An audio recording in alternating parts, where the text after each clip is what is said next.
A story that came out on Axios.com, why businesses have a stake in solving the opioid plague. And as you can see, you have the darker areas in green where it's higher amounts of opioid being used on jobs every day by employees. And you can see this is nationwide.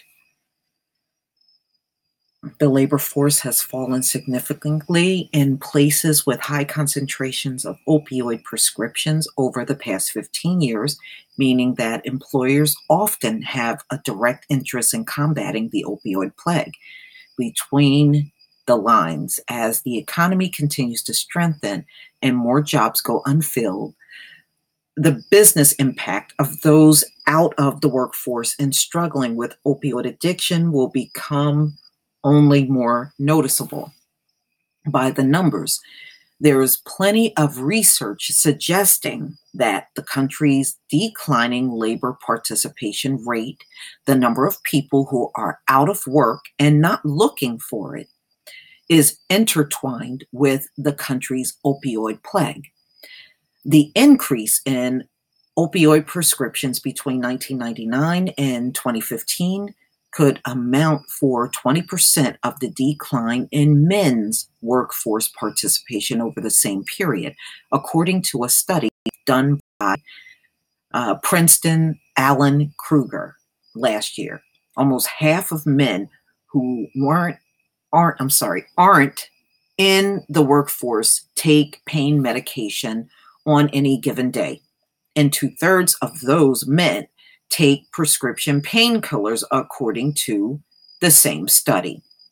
Counties with high opioid prescription rates have a labor force participation rate that is 4.6% lower for men and 1.4% lower for women in counties with a low prescription rate, according to a paper by the Federal Reserve Bank of Cleveland.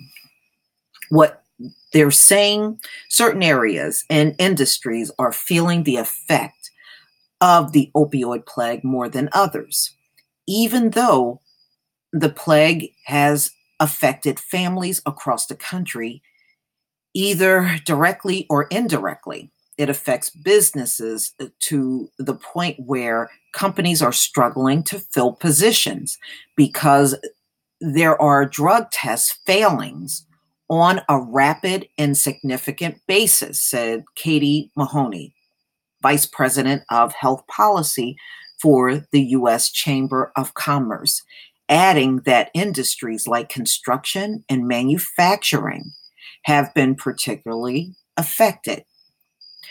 The bigger problem is those who aren't even showing up to take the drug test because they are not looking for work.